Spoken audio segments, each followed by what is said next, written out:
कि एक मर्द है, उसने अपनी आपके कानून का सहारा लेकर अपनी जेंडर को तब्दील किया, औरत बना लिया। अब वो शादी किससे करेगा?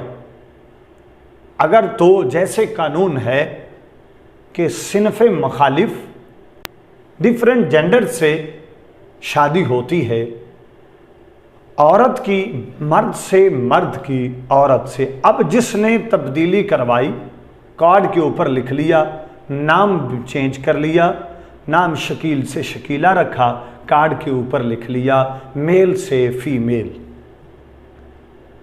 अब उसकी जब शादी निकाह खां पड़ेगा तो उसको तो शकील कोई नहीं कहेगा।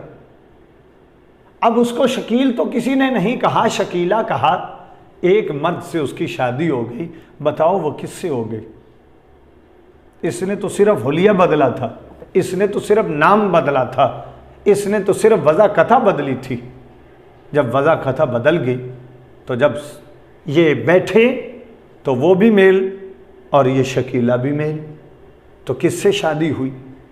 इसी तरह औरत ने अपनी वज़ा कथा बदल ली, वो मर्द बन गई। अब उसने शादी किसी औरत से करनी, तो बताओ क्या हुआ? ये शादी का अमल फितरती अमल, ये डिफरेंट जेंडर से है, जिसकी एक ही बात थी कि अल्लाह ताला इस अमल से अपने बनी नौ इंसान में इजाफा चाहता है। तो इसका मतलब इस अंदाज से, इस कानून से ये बात करना चाहते हैं ताकि दुनिया के अंदर ये अमल ही रोक दिया जाए जो फितरतन खालिक कायनात अपने बंदों से चाहता था। एक, दो, और तीसरी बात, यहां पर अगर ये अपनी जो मेल से फीमेल हुआ और शादी हो गई मेल से, ये अपनी शादी को बरकरार रखें, तो बताओ ये अमल लवातत नहीं कहलाएगा? अगर ये अमल करेंगे तो ये लवातत होगी, और लवातत की खबासत से अल्लाह रब्बुल आलमीन का वो अजाब आपकी नज़रों से ओझल हो गया जो कौम लूत पर नाजिल हुआ था। कौम लूत क्या काम करती थी? वो यही काम करती थी, बस उनके पास ये लफ्ज़ नहीं थे कि ट्रांसजेंडर कानून का सहारा ले लें, उनके पास अल्फाज नहीं थे, उनके पास ये कानून नहीं बना था कि ट्रांसजेंडर कानून का सहारा ले लें।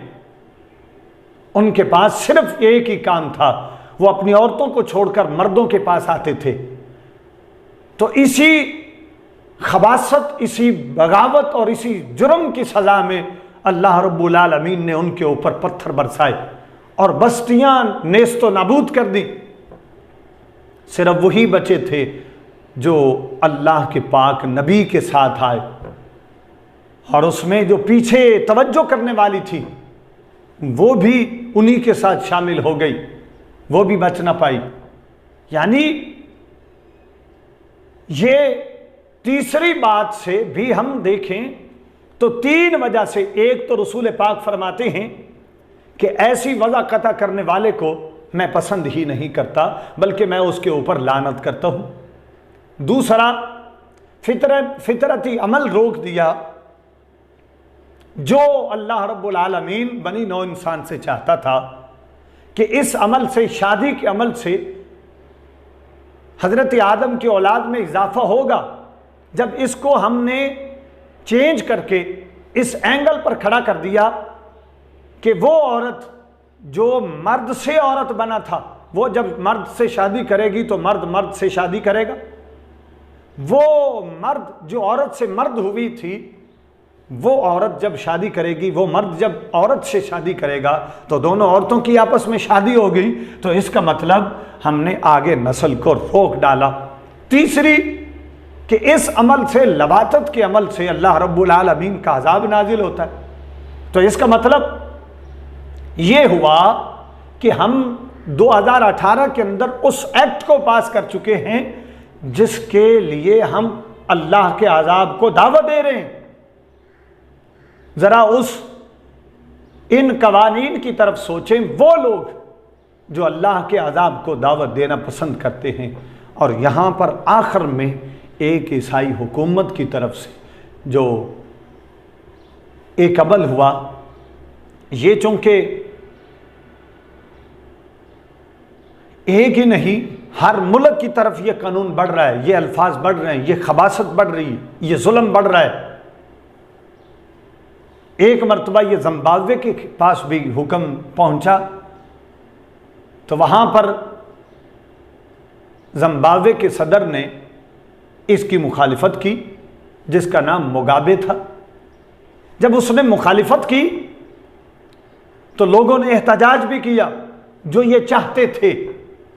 जब उन्होंने एहतजाज किया तो मुगाबे ने एक अमल किया कि मर्दों को अलहदा बंद कर दिया, औरतों को अलहदा बंद कर दिया, और कहा तब तक मैंने आज़ाद नहीं करना जब तक अब आप यहां पर अमल करें और औलाद पैदा करके दिखाएं। ये तो कोई नहीं कर सकता था। जब ये उनको मुगाबे बंद कर चुका था, उनकी हिमायत में अमेरिकी सदर ओबामा भी आ गया कि ये इंसानियत पर जुल्म है, जो वो आज़ादी चाहते हैं उनको आज़ादी दी जाए, ये आज़ादी सलब करना है। तो मुगाबे ने बड़ा अच्छा फैसला किया, कहा हाँ मैं इनको आज़ाद कर देता हूँ, मगर तुम मेरे लिए, मैं तेरा हाथ मांगता हूँ, तुम मेरे साथ शादी करो, आ जाओ, तुम वो इलाका छोड़ो, मेरे पास आ जाओ। जब ये कहा तो चेहरा ही बिगड़ गया, चेहरा ही बिगड़ गया। फिर मुगाबे ने वजाहत की, कौन सी तुम ईसाइयत की बात करते हो, ईसाइयत में तो यह है ही नहीं। इसका मतलब यह हुआ कि जिस एंगल से भी तुम देखोगे, हर लिहाज से ट्रांसजेंडर कानून का साथ देना, इसका सोचना, इसके ऊपर अमल करना, ये सारे का सारा जुल्म है, ज्यादती है, ये दीन से भी बगावत है, इंसानियत से भी बगावत है, अखलाकी अक़दार से भी बगावत है। और कुछ ऐसे बेवकूफ़ नासमझ लोग जो इस पर अमल करने के लिए तैयार हैं, उनको भी हिदायत की राह इख्तियार करनी चाहिए। और ख़ुसूसन जिन जिन लोगों ने पास करने की कोशिश की और पास करवाने की कोशिश की, उनको तौबा भी करनी चाहिए। और इस एक्ट 2018 से जो पास हुआ है, इसको ख़त्म भी करवाना चाहिए। ये पाकिस्तान दीन की खातर बना है, न कि दीन से बगावत की खातर बना है। दुआ है अल्लाह अमल की तौफीक अता फरमाए। व आखिर दावाना अनिल हम्दुलिल्लाहि रब्बिल आलमीन।